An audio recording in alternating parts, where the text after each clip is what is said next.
But I think I'm speaking for all of us that it's a real honor. And it's felt like we traveled all this way and it feels like we're home in so many ways. We've experienced, thank you.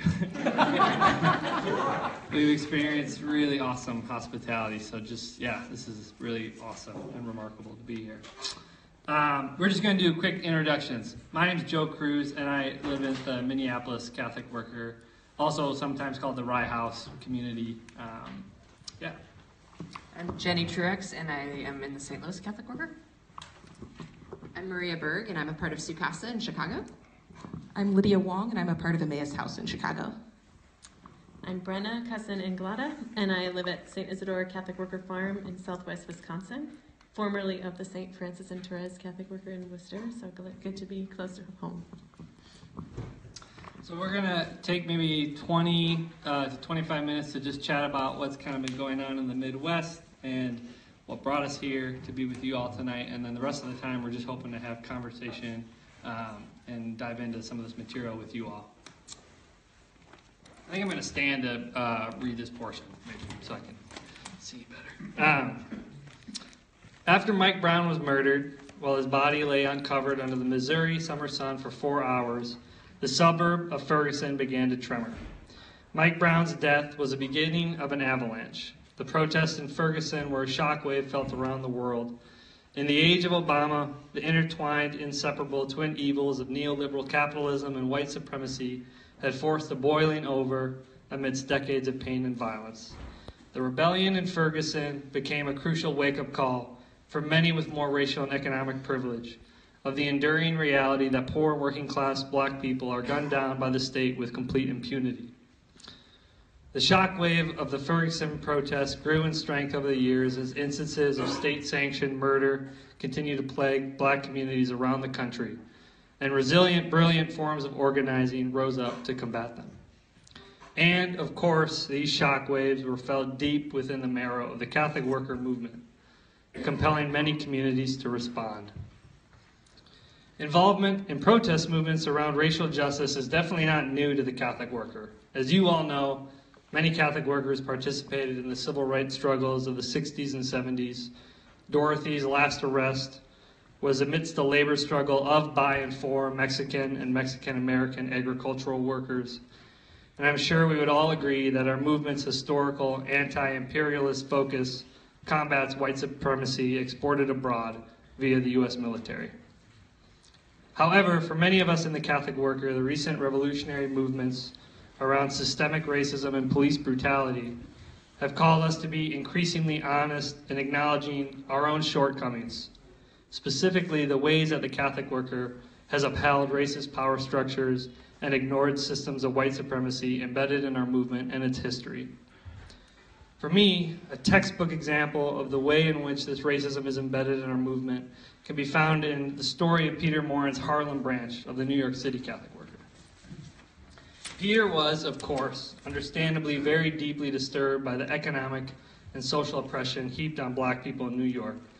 In 1934, he received a large donation from a Catholic attorney to start a Catholic worker house in Harlem, which at the time was a predominantly black community. Peter's project stemmed from his genuine concern for an exploited people, but he was also worried about the ways in which communist activists were empowering black Americans and recruiting many into a secular and unchristian vanguard. A significant piece of Peter's motivation in starting the Harlem branch was to ensure that the movement for black liberation in Harlem followed his Christian, decentralist, distributionist, agrarian blueprint. Peter's Harlem project was an almost immediate failure. After just a couple weeks of strong attendance at lectures and roundtables, enthusiasm for the Catholic Worker House plummeted. Corresponding to a friend, Dorothy Day wrote, "I wish you would stop by to see Peter when you have time. It's pretty hard sledding up there. There's great opposition to the work, and it's hard to get along. His school is not going well at all, and only a few people show up." Peter's time in Harlem was littered with cringeworthy experiments. Once, he booked himself as a comedian and got up on stage at amateur night at Harlem's famous Apollo Theater. He began reciting easy essays and was booed, heckled, and escorted off stage immediately. Another time, he organized a group of students to participate in a poster walk through the streets of Harlem. Each student carried a poster with an idea from one of Peter's easy essays on it. They walked in a straight line, so when read in sequence, the posters conveyed a coherent, easy essay message. As soon as they started, community members insulted and hurled garbage at them, bringing the performance to immediate end. According to Mark Ellis, Peter's experiment collapsed largely because he was a white Catholic in black Protestant surroundings. I believe that not only was Peter out of his element, he insisted that his idea was what black Americans needed to overcome racism. Because Peter did not go to Harlem with a posture of listening, his project reproduced a patriarchal white savior evangelism and reinforced the white supremacy he sought to challenge. I recall this kernel of our movement's history because I believe is indicative of the systemic racism still embedded in the Catholic worker today. I know that parts of my own experience of the Minneapolis Catholic worker follow a similar trajectory to Peter's Harlem house. When we started the Rye House, our entirely white community chose to live in a neighborhood that was Latino, Somali, Black, and American Indian. We did not ask our new neighbors how we could be useful. Like Peter, we felt that we had created something awesome for our neighborhood without consulting the community about how, if at all, we could be good, supportive neighbors. So it is in the spirit of exploration around the ways in which the Catholic worker has manifested white supremacy that brings us here tonight to dialogue with you all. We believe that the Black Lives Matter movement has led to what are perhaps historically unique forms of dedicated and prolonged work taking place within the umbrella of the Catholic worker. In the wake of Ferguson and following the lead of many committed and brilliant Catholic workers in St. Louis, many Catholic workers in the Midwest have begun to earnestly and often clumsily grapple with the overwhelming whiteness of the Catholic worker movement and the systemic racism embedded in the internal day-to-day workings of our communities. For three years now, as a collective Midwest Catholic worker movement, we have been discerning clarification of thought around questions like, what does it mean that the Catholic worker is overwhelmingly white? What does it mean that many, but not all, Catholic workers come from middle or upper class backgrounds? And what does this tell us about our culture and about how power is held and distributed in our movement? What do some of our core values of the Catholic worker movement, like voluntary poverty, say about the typical Catholic worker? And most challenging of all, given these realities, how should we then move forward? And to be honest, after years of conversations and hard work, after 3 faith and resistance retreats focused on these specific questions, it often feels like we dig up more confusion than answers, that we are almost always stumbling along. It is in this continued exploration that brings us together tonight. Our hope is to widen this conversation to include more Catholic worker communities, especially those so intimately connected to the vitality of our founders and the 85-year-old history of our movement. We need your help and wisdom. And we also feel like we have important insights and questions to offer the wider CW movement. We believe that it is only together that we can address these questions and move forward to more fully embody the beloved community within the Catholic worker. So we're going to spend the next 20 minutes talking about what we've been working on in the Midwest, and we're going to especially focus on the 3 faith and resistance retreats we've hosted, including the most recent faith and resistance retreat in Chicago, which has resulted in an open letter to the Catholic worker movement around systemic racism. And then we hope to spend the rest of the time talking with you all. With that, I'm going to pass it off to Jenny. Thanks, Jim.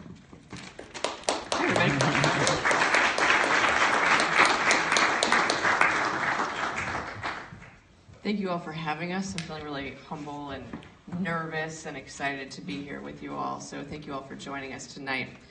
I'm going to talk a little bit about 2 things: the Midwest retreat that St. Louis hosted in 2015, and what happened with that, and then also about some of the things we've been doing since then at the St. Louis Catholic Worker. So the Midwest retreat happened in the wake of Ferguson. So Ferguson was in August of 2014, and I remember the Karen House community was on retreat out of town when we heard that something had happened. We cut the retreat off and came back and got into the street pretty quickly, but had no idea what was coming at all. And so how it looked at that time, we had probably about 10 or 12 folks in our community, and we would go out, we would sort of take turns doing hospitality, going out at night. We would try to use the resources that we had to support the movement. So we were providing meals for the organizers who were meeting every morning during the uprising, that kind of thing.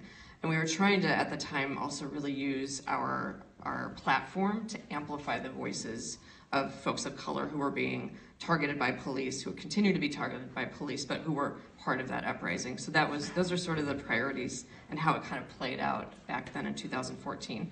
And so we came to Sugar Creek all fired up, the Midwest. Sugar Creek is? What's that? Sugar Creek is the Midwest Catholic worker gathering that happens in the fall. It's like a big social, like a big family reunion for the Midwest Catholic workers. And so we showed up all in a tizzy, obviously, and had the idea that maybe we could do a resistance retreat the next spring, which is also a tradition in the Catholic worker that focused on racism.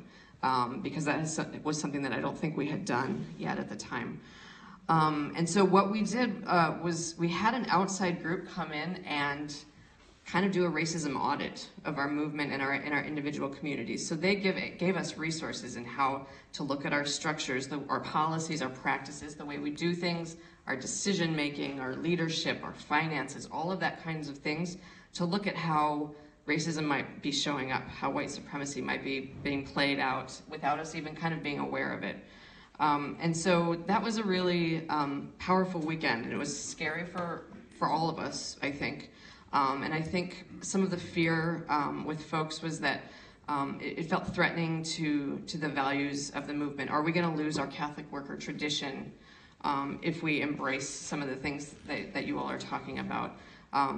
It's threatening to think that, oh, there might be oppression in the Catholic worker, in our structures, or when we think we're very radical and we're doing the good work and we're out on the street, there can still be oppression that's happening within communities. And so this has just been a big learning curve, and it's been very scary and very vulnerable and all of that kind of thing. And I just want to reiterate that we are not here to give you all answers. We have just more and more questions, and are just trying to offer some of those questions we've been coming up with.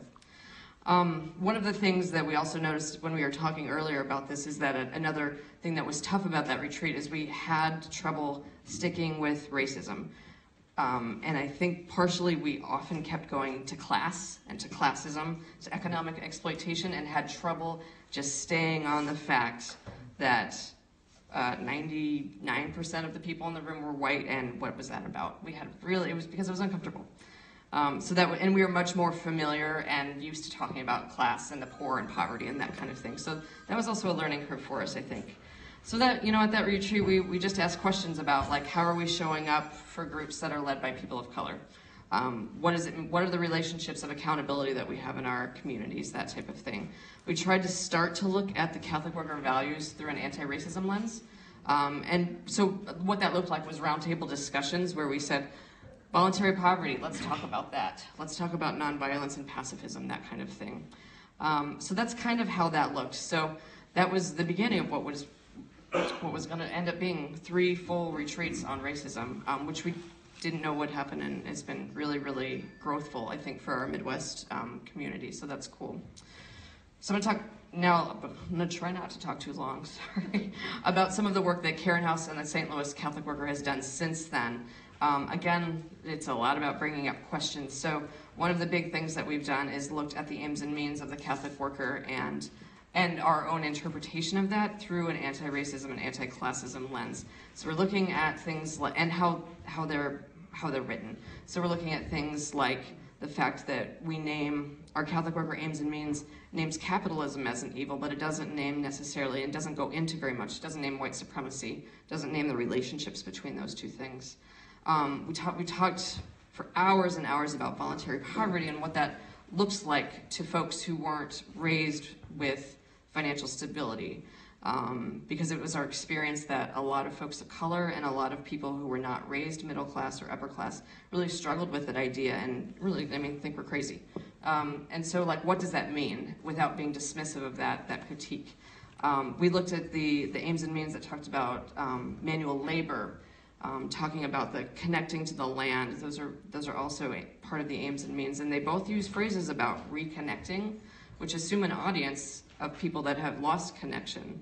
So again, if you're looking at who is the intended audience, that's not necessarily an American Indian or someone who has been raised working class. So trying to look at audience and who is invited and who is unintentionally excluded was part of that process for us. So we wrote a new value statement, and we have a roundtable about that process because it was, as you can imagine, by consensus, and so it took 10,000 hours, but it was amazing. So we have we did a whole roundtable about that process that is our newsletter that y'all are free to take. A few other things we've been looking at lately are, what are our sources of support and volunteers? Who shows up when we have gatherings like this? They are still overwhelmingly white, and what does that mean? Just asking the question. Looking at what are our relationships in the community? They are still mainly with white Catholic groups, and so that continues to be the main source of community members and that kind of thing. And what does it mean that we haven't been very successful yet at forming strong relationships with groups led by folks of color, with other universities, with working class groups and that type of thing? In terms of the House itself, we've been looking a lot at how power is distributed, looking at the rules, what rules are necessary, what rules are more about power and control, and that's been helpful.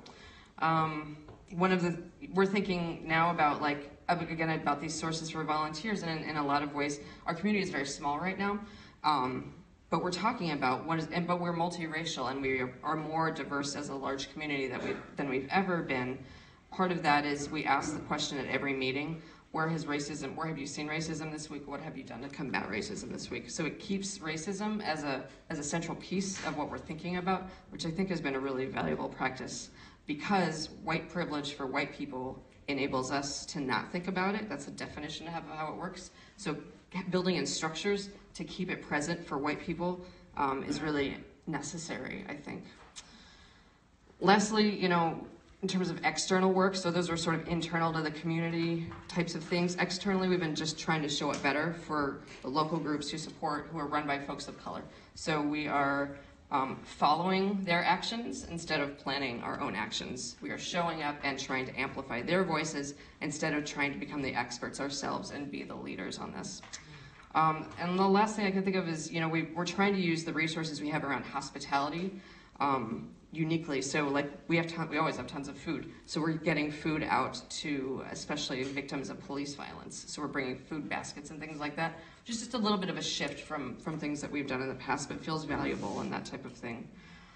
So that's all I'm going to say for now. I think I've talked enough, but just wanted to hit those things. So thanks.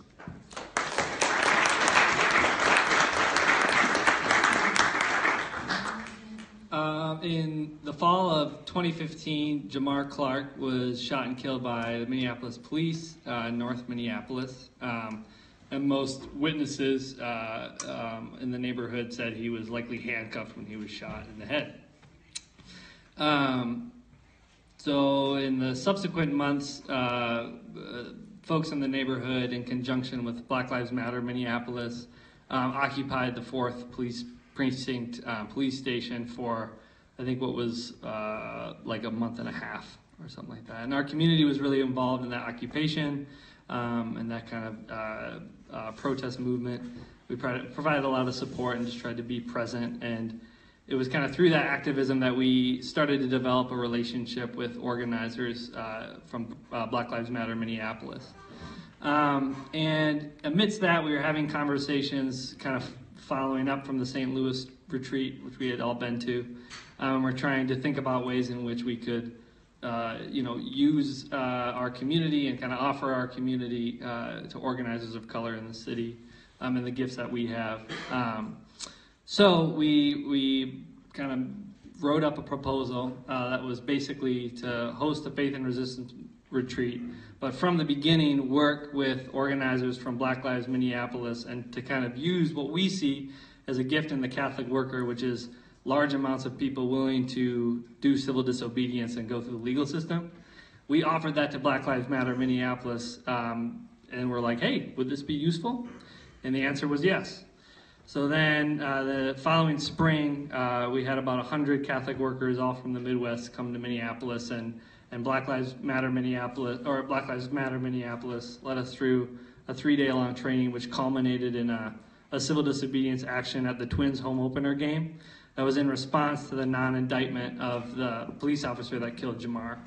And 25 Catholic workers, mostly white Catholic workers, were arrested, blocking our light rail, public transit train, and several city buses.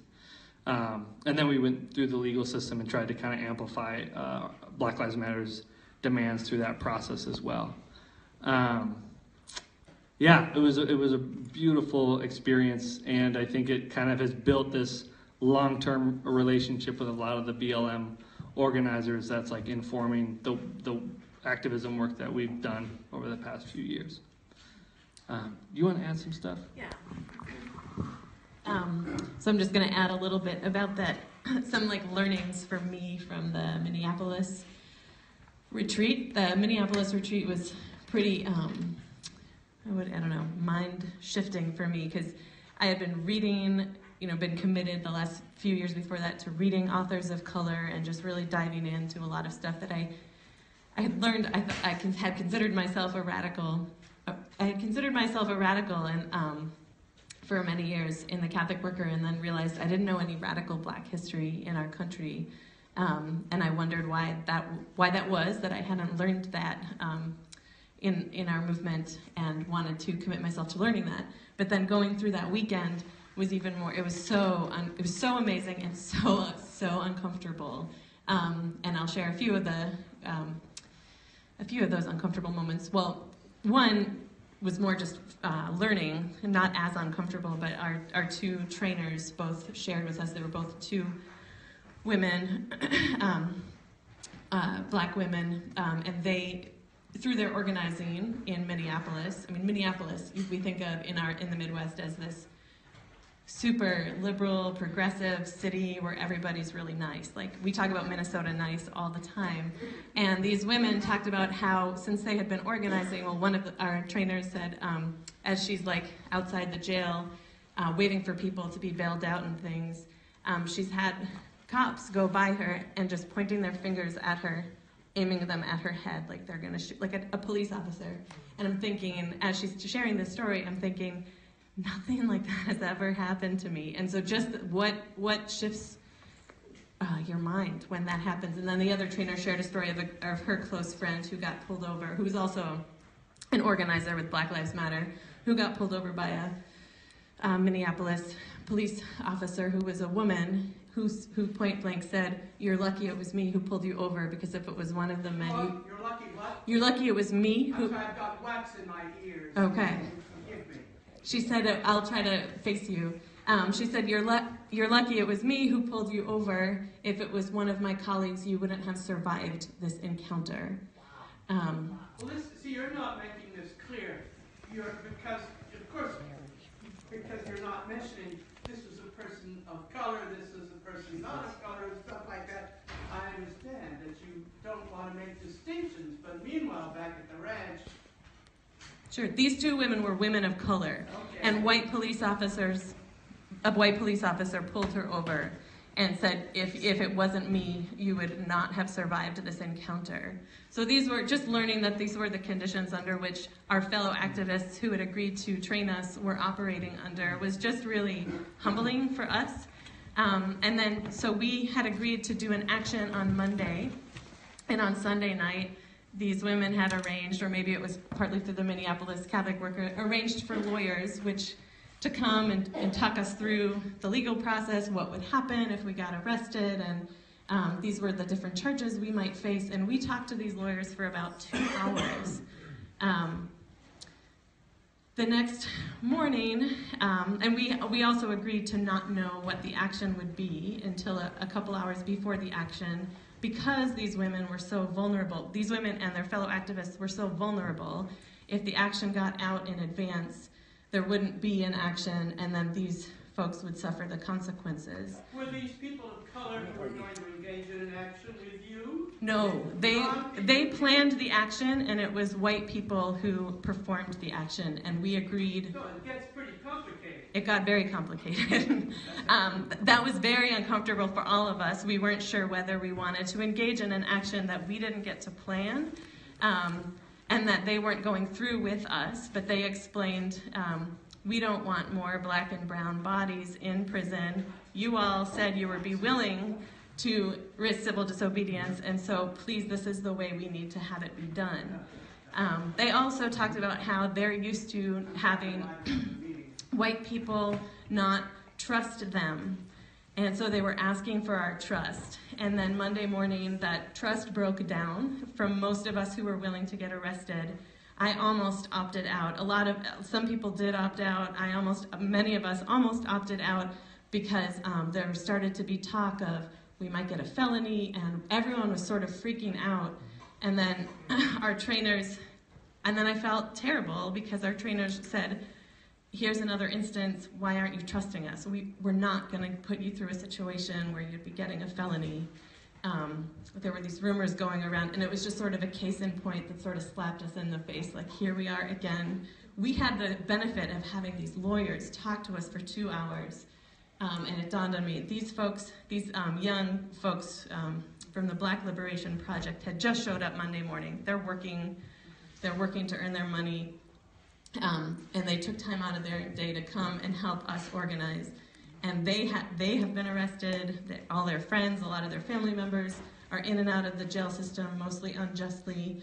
They don't have the benefit of lawyers, and here we are all freaking out and it was just a really awkward, intense situation. And then one of our,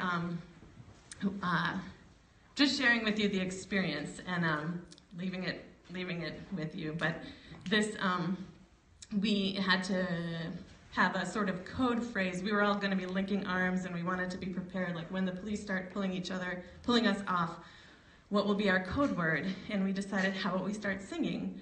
And someone said, how about we start singing We Shall Overcome? So we started practicing We Shall Overcome.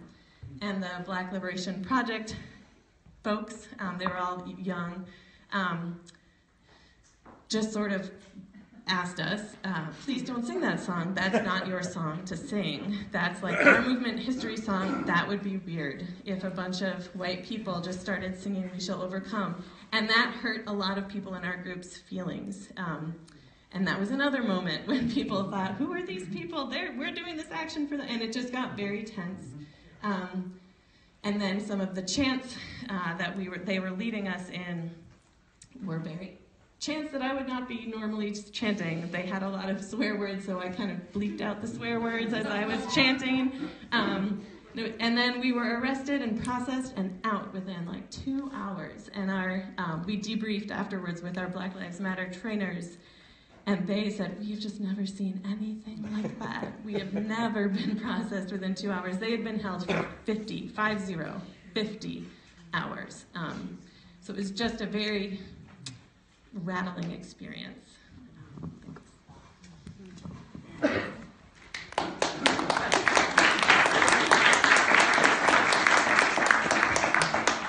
So I'm going to talk a little bit about the build-up to our most recent retreat that was held in Chicago, and then I'm going to turn it over to Maria to talk about what happened and some of the lessons held during the actual retreat.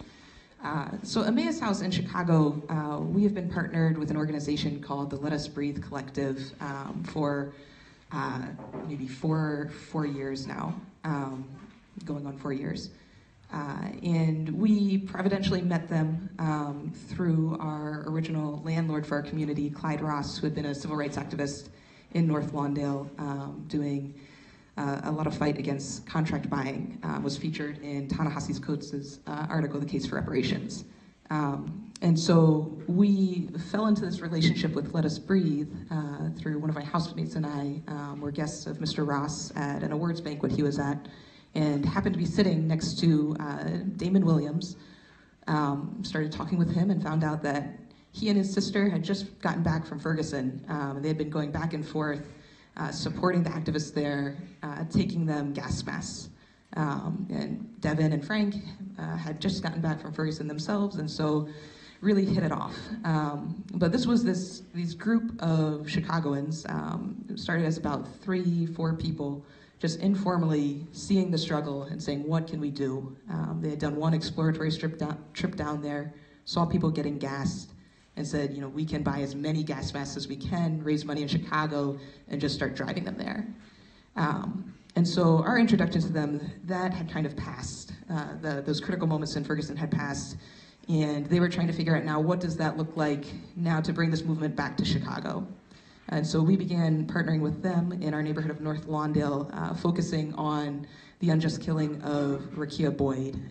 That case had happened previously, but the court process and prosecution was being pushed for at that time.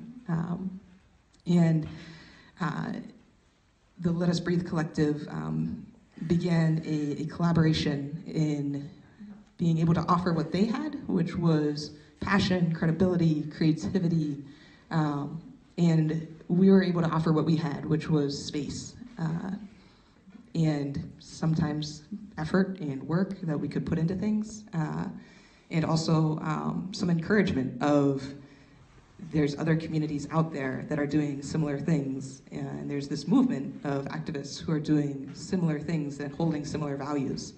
So we began hosting them out of our basement, where they began to plan their actions throughout the neighborhood.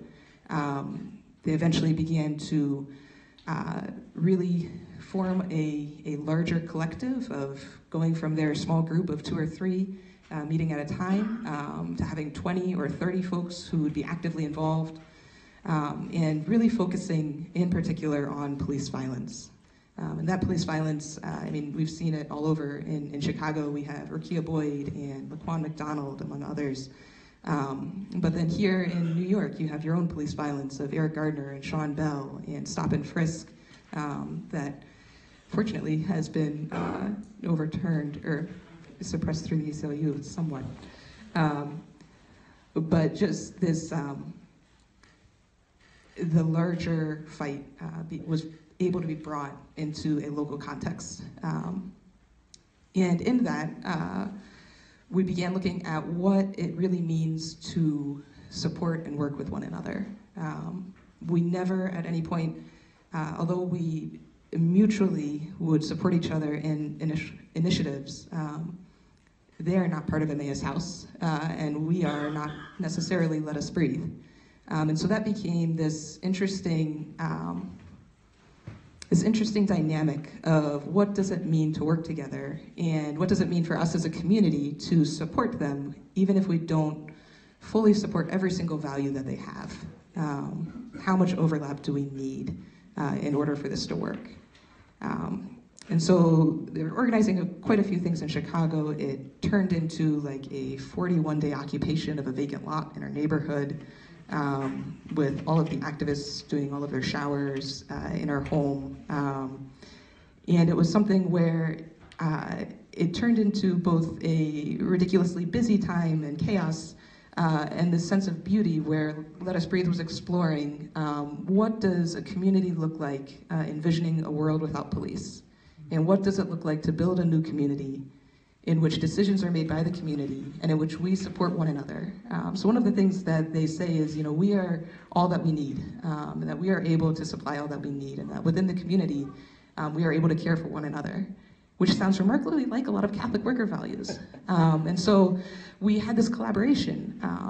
And so there also, though, that also brings the discussion of why is it that those values, although we share so much the same, why aren't, in the Catholic worker movement, why aren't they represented by Black activists? It's not that we have a difference of values. We actually have remarkably similar values, and yet we're still separated. So we began talking with Let Us Breathe about what would it look like for Faith and Resistance to come to Chicago, and for them to share with us some of their vision. And in the original planning, they wanted us to share some of our vision, because they were also exploring what would it look like to live together in community. And so in the original plans, things that they wanted was they wanted Catholic workers to come and do a skill share, because they said, you know, we don't know how to grow things. You guys do. That would benefit us. And so in the planning of the retreat, it was very much a collaborative effort. Where things broke down is that we couldn't pull it together to actually organize people to do skill shares. They wanted a panel discussion on what does living on community look like. That also was actually the one panel of the retreat that did not actually go really great. And so there was a bit of irony that the things that they actually expressed to us, hey, this is how you guys could support us in looking at community, we weren't able to follow through on. But I'm going to turn it over to Maria to talk about how the retreat actually went.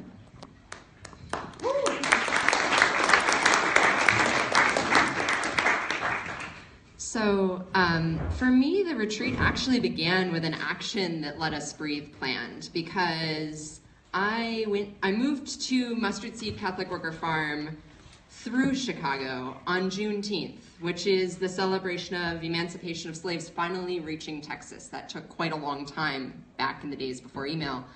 And in Juneteenth, Let Us Breathe celebrates something called Free Day, where they go out, it's near the end of the school year, they go near school and they give away free food, they give away free art, they give away free clothes. It's an annual celebration, and it is remarkably like what we would think of the Catholic worker doing. And in the wake of Free Day, which I had the privilege of participating in, though I had nothing really to do with any of it, I was welcomed into this beautiful community, the beloved community, perhaps, of Let Us Breathe. And sitting around talking, as we do, after it was over, at a table around a meal, I teased my brother, who's a part of Emmaus House, that Catholic worker things happen in threes. And we'd had 2 faith and resistance retreats around racism. And so we probably needed to have a third. And he was talking about all of the things we in Chicago could do about racism. And I said, well, why don't you host it here? Because I'm a little sister, and that's what little sisters do. And so he did. In a remarkable turn of events, at the end of the summer, when I was moving back from the farm and moving back to who knows where, it turned out that we were having this retreat here in Chicago with Let Us Breathe. And like a good little sister, I had got my brother into a mess, and I wanted to be there to get him out of it. So I moved into Sukasa. Sukasa had become the headquarters in some ways for Let Us Breathe. Ironically, we're both anti-capitalist organizations. Ironically, because of capitalism, we had an empty building that we couldn't afford to heat or to insure or to do any of the things that you do for buildings. And Let Us Breathe needed space that they wouldn't get kicked out of, or that arson wouldn't come and happen in, or any of these other things that happen to Black radical groups. And so Let Us Breathe became our tenant, and in exchange for them having space in our building, we were given the rent that we needed to keep the building good for them. And over the course of the last year, I have to tell you, they've been very patient with us as they've had floods and all kinds of crazy things that happen in old buildings. But anyhow, I moved into Sukasa, and we began this wonderfully awkward process of learning each other's culture and realizing that we have almost everything in common with each other, Let Us Breathe and us. Catholicism might be an exception to that, but we laid out what we were going to do, and we were both just on board. It was like, this is it, anti-capitalism, back to a value of human labor and freedom, and what does that mean for each of us? It means different things for each of us. We respect our differences. But like Lydia said, we had the joy of discovering that we could learn from each other and build up each other's strengths. The retreat itself was highly creative, I would say. It involved a lot of chants and songs that just gave everyone chills. There was, instead of calling to order, as we might in my experience, there would be a spoken word piece that just slowly everybody got mesmerized by. And throughout the entire course of the retreat, we were questioning what it would mean to be free, what it would mean to live in a world without police or prisons, what it would mean to not be afraid to walk down the street, because that's the experience that Let Us Breathe has. What would it mean to be honestly not afraid?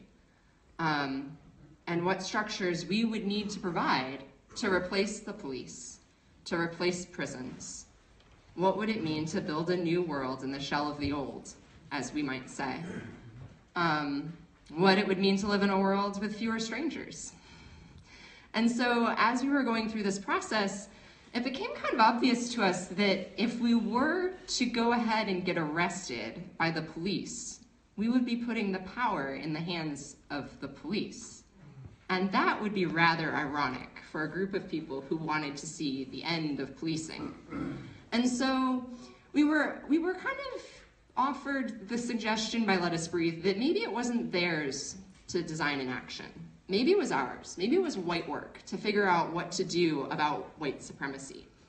And we had, at the last minute, once again, scrambling to pull together the things that we were given responsibility to, the grace of coming across a public housing fight on the north side of Chicago, and finding a group that didn't want us to be arrested, that felt like what they needed was to have a positive action, an action that welcomed housing and the homeless and everyone to their neighborhood, that put an end to hate in a way, that closed up some divisions and built some bridges. And we threw a housewarming party for public housing for them in the streets a little bit, and saying, "Mr. Rogers, won't you be my neighbor?" Which seems ironic in some ways, but was perfect in others. And just had a beautiful time. And Let Us Breathe had nothing to do with that, because it wasn't theirs to have anything to do with, frankly. They had given up a lot to have us in their space. That was the first event that happened in their space, was this group informing a group of white people about white supremacy and racism. And that's way outside what they need to be spending their time on. So they had already given us like everything they needed. The protest was for us to do. And at the end of that experience together, Let Us Breathe had said, "You have work to do as a movement. We can see that because you're all white." It's clear that white supremacy is playing out somehow, even if you don't know how. And so what would it mean? How would you go about changing your movement? How would you go about spreading this word? What is natural to your movement? We've shown you what's natural to ours. And a group of us got together and said, well, we write stuff here at the Catholic Worker. We have newspapers and roundtables and discussions, and we like words. So we started that very day, as the protest was clearing up, to sketch out some ideas and to write down some words and to figure out together what it was we would say if we were to talk to each other. And we spent a long time on that. It didn't get out to you all until just maybe a month ago. But it was something that both Let Us Breathe asked of us to do, to make this world a little bit more just, and also something that we just felt was right, to continue to broaden this conversation, to bring everybody into it, so that we all knew what it was that we were doing in the Midwest. Do you not want to add some more?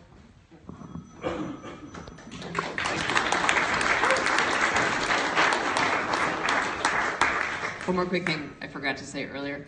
I brought from St. Louis some of our roundtables that have talked about Ferguson, racism, and white supremacy. There's about 4 of them. And if you are from a Catholic worker community but can't stay for tomorrow, I've also printed out a big, thick packet that you can take to your community to look at ways that racism may be playing out in your structures. It's about 30 pages, and it's written for intentional communities. So that's available for people who are in organizations who want to look at stuff too. So our thinking now is just to open it up for feedback, questions, concerns. Do you all pass them? I mean, I can't imagine you pass this mic around. No, if you can repeat the question if it can't be heard by the whole. Sounds good. Sir, I think you had your hand up first. Thanks. I'd like to use the mic since I'm close, if you don't mind. Okay. I'll give it back. Thanks. Oh, should we shut off the recorder so that Just face this one. folks can come back in?